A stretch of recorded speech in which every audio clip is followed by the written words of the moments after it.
Maju terus untuk catur Indonesia. Catur, yes, Indonesia Jaya. Yeay. Halo sobat pencinta catur, apa kabar? Kembali lagi saya akan ajak kalian untuk menyaksikan analisa dari partai babak ke-8 Norway Chess 2022. Dan kali ini kita akan bahas dari partai antara juara dunia Magnus Carlsen berhadapan dengan Maxime Vachier-Lagrave, pecatur dari Prancis, teman-teman. Dan di babak 8 ini, Magnus di partai utama melawan Vachier harus berakhir dengan remis. Dan kita akan lihat partai dari babak Armageddon Game. Perlu diketahui bahwa Norway Chess tinggal menyisakan satu babak lagi. Dan ini merupakan momen-momen krusial siapa yang akan menjadi juara. Perlu diketahui bahwa pesaing dari Magnus Carlsen, Viswanathan di partai lain menelan kekalahan mengejutkan dari Mamedyarov. Dan kalau mau tetap menjaga puncak klasemen, Magnus harus menang di partai ini. Magnus pegang bola putih dengan waktu 10 menit di babak Armageddon, sementara Vachier 7 menit. Jika terjadi hasil imbang atau remis, maka kemenangan diraih oleh pemain hitam. Oke, kita mulai. Magnus memulai dengan langkah D4 dan dijawab kuda F6. Magnus C4, kemudian Vachier G6. Putih kuda C3, hitam D5. Pembukaan apakah ini? Ya, ini merupakan pembukaan Grunfeld defense.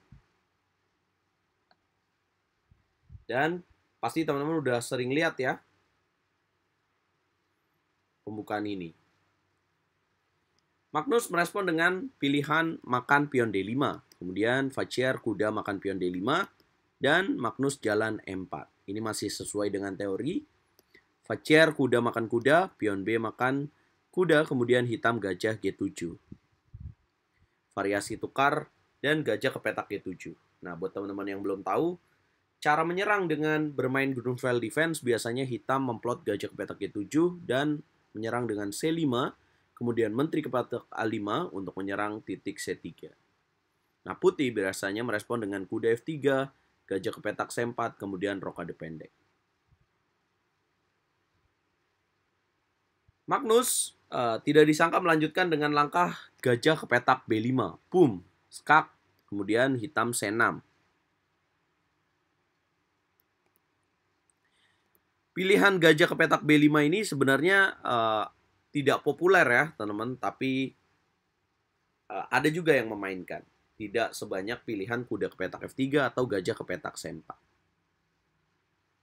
Yes, gajah B5, kemudian Vachier C6, Magnus gajah ke petak A4. Nah, di sini terlihat ya, ide dari putih yaitu Magnus Carlsen dengan memberikan skak adalah untuk mencegah hitam bermain dengan C5, guys. Karena dengan pilihan ini, maka gajah A4 memberikan ancaman kepada raja ke petak E8.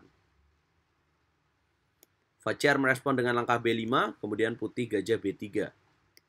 Hitam A5, putih kuda F3. Hitam rokade pendek, putih rokade pendek. Hitam A4, putih gajah C2. Hitam C5, putih benteng B1. Ancam pion B5. Dan Vachier jalan kuda C6. Ya, bukannya menjaga pion B5, tapi Vachier memberikan pion B5. Ya, kalau kalian ambil pion di petak B5, guys, maka Vachier sudah menyiapkan langkah pion C makan D4, pion C makan D4, dan akan ambil pion di petak D4. Kalau dimakan, kemudian akan makan dengan menteri ya. Karena kalau makan pakai gajah ada benteng D5. Nah, inilah ide yang disiapkan oleh Vachier dengan menjalankan kuda C6, guys. Akan seimbang, tapi gajah Fianchetto Vachier akan aktif, kemudian dia merencanakan gajah ke petak E6 untuk mengancam pion A2. Apakah Magnus memilih variasi ini? Jelas tidak. Magnus lebih pilih menjalankan E5. Ya, langkah E5 ini untuk mematikan gajah di petak G7 ya, teman-teman. Dan juga berguna untuk memiliki ide gajah ke petak E4.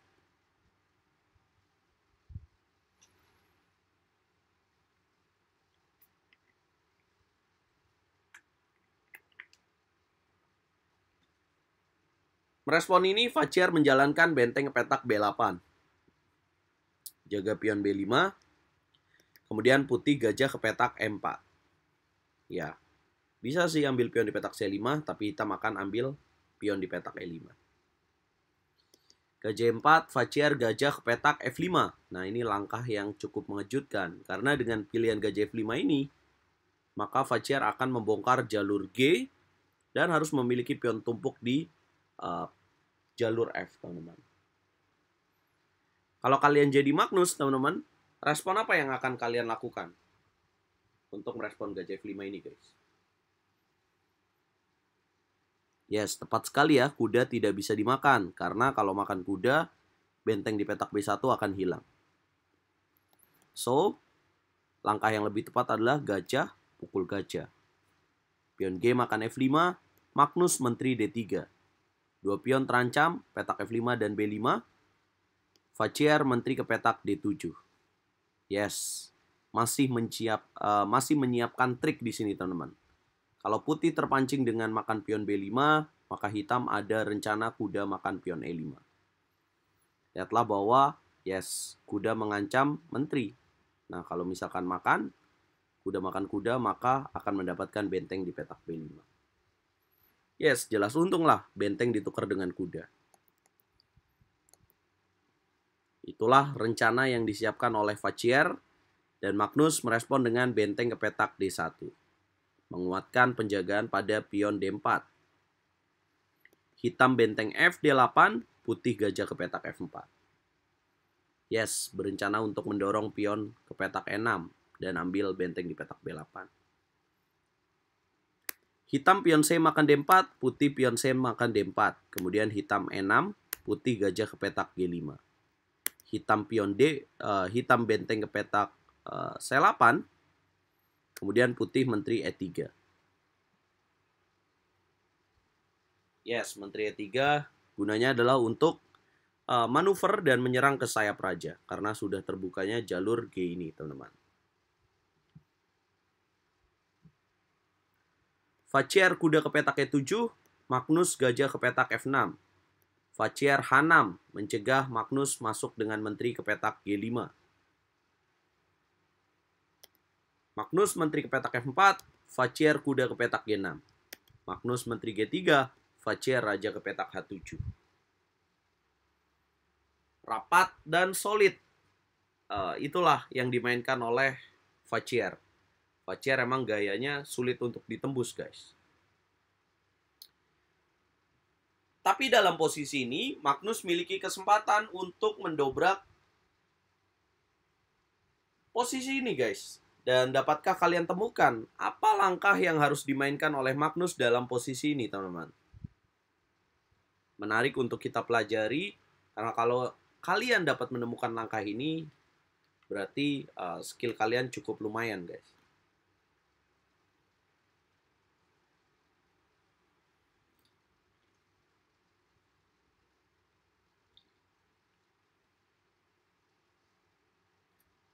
Ya, tepat sekali ada langkah D5.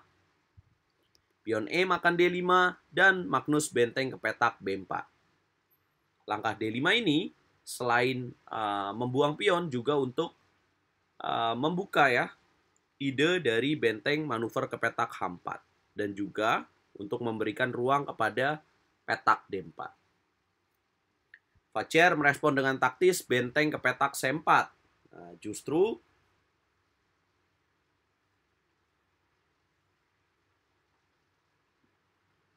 langkah ini ya, dalam posisi ini dikatakan hitam unggul. Tapi secara permainan, Magnus mendapatkan sebuah keuntungan dengan jalan benteng makan benteng, pion B makan benteng, dan langkah E6. Yes, pion mengancam menteri, tapi juga membuka ancaman menteri G3 mengancam benteng B8. Facier tidak memilih menjaga dengan menteri C8. Jika dia menjaga, maka Magnus akan memainkan gajah makan gajah, raja makan gajah, dan kuda ke petak H4. Mengancam pion F5, karena menteri kalau makan pion akan jatuh benteng di petak B8. Dan ini akan jadi posisi yang menarik. Mungkin hitam akan merespon dengan F4. Dan Magnus akan menteri C3. Raja ke petak H7, putih akan masuk dengan kuda F5. Nah, ini pilihan yang cukup menarik guys. Dengan ide menteri ke petak G7.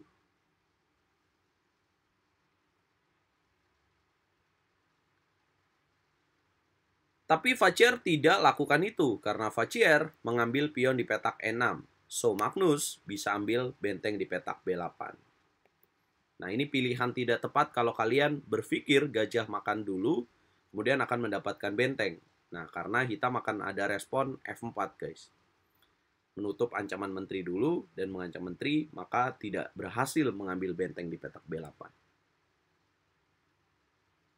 So, di sini Magnus tepat mengambil benteng, kemudian hitam gajah makan gajah, Magnus benteng E1, hitam menteri D7. Putih menteri B6, ancam gajah petak F6, hitam raja ke petak G7. Putih membuka luv dengan G3, mencegah juga kuda ke petak F4. Vachier mendobrak dengan langkah F4. Kemudian putih menteri C5, hitam pion F makan G3, putih pion H makan G3, dan Vachier melakukan langkah dobrakan dengan jalan kuda ke petak F4. Boom. Jika putih makan kuda, maka hitam akan menteri ke petak G4 skap. Raja ke petak F1, maka menteri makan kuda F3. Yes, walaupun secara materi ya hitam kalah karena di sini menteri dan benteng Magnus miliki, tapi secara posisi ini jadi pilihan yang menarik untuk Vachier. Karena posisi Raja Magnus juga tidak aman. Nah, tapi Magnus tidak mau makan kuda di petak F4. Dia lebih pilih mengancam kembali dengan menteri E3. Vachier kuda ke petak D3, putih benteng B1. Hitam menteri E6, putih benteng ke petak B7. Yes, Vachier coba manfaatkan dua pion bebasnya. Tapi Magnus di sini coba memaksa pertukaran dengan pilihan yang lebih baik untuk putih. Menteri makan menteri, pion F makan menteri, dan C3. Benteng menjaga dengan benteng C7, hitam kuda B4. Putih kuda E1, hitam gajah ke petak E5. Putih benteng C8. Nah, hitam tidak mengambil pion A2, tapi dia milih gajah makan pion G3. Kalau dia ambil pion di petak A2, maka kuda akan terkunci dengan pilihan kuda C2, guys. Nah, Vachier merasa bahwa itu merugikan dan dia ambil pion G3. Ancam kuda, raja ke petak F1. Vachier, gajah pukul kuda E1. Dan ini adalah kesalahan Vachier, karena sebenarnya dalam posisi ini, hitam unggul, guys.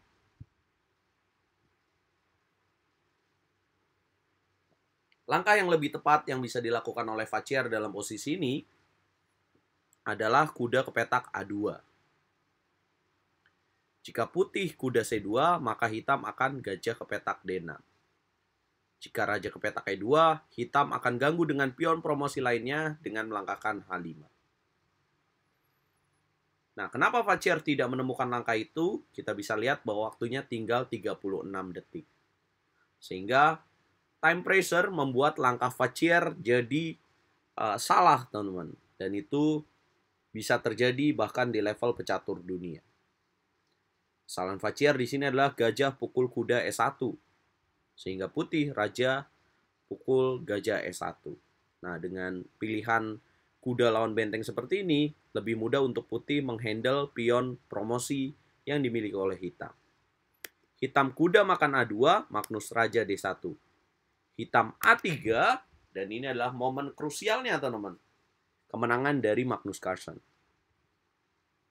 Sekali lagi, RL Chess pengen kalian untuk bisa menebak.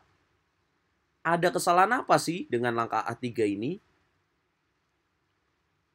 Seolah kayaknya biasa aja ya. Tapi dengan langkah A3 ini, Magnus manfaatkan kesempatan dengan benteng ke petak B8. Boom.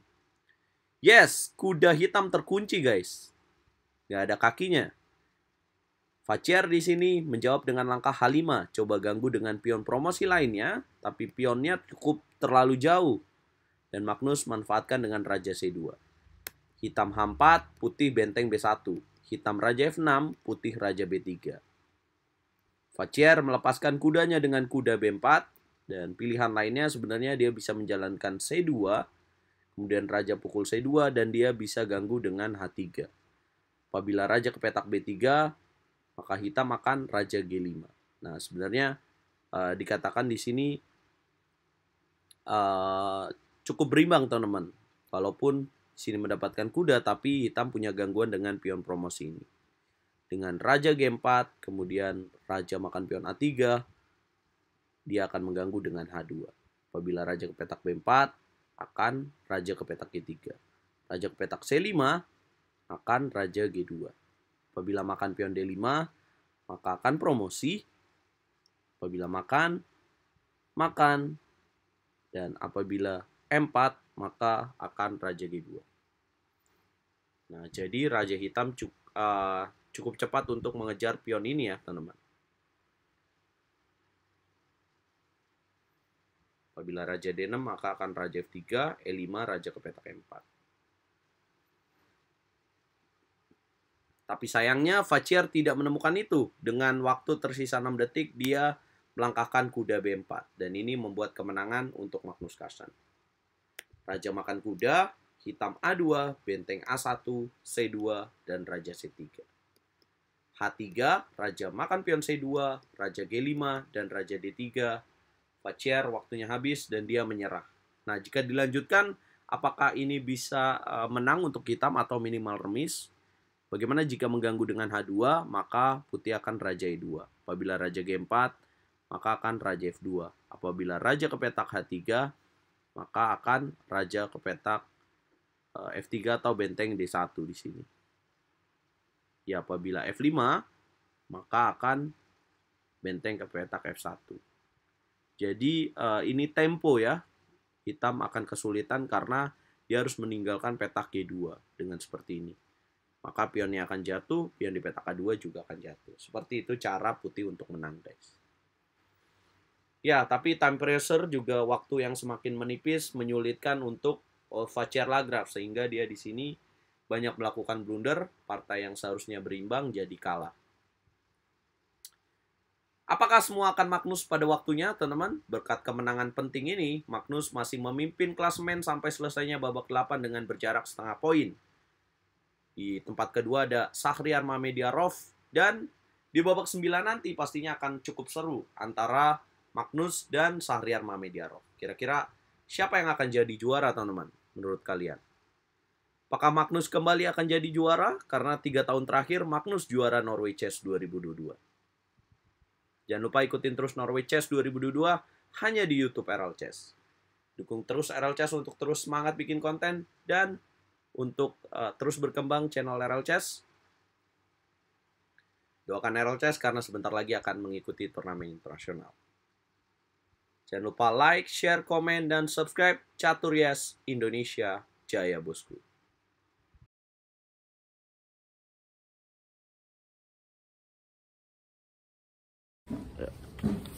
Maju terus untuk Catur Indonesia. Catur Yes Indonesia Jaya. Yeay.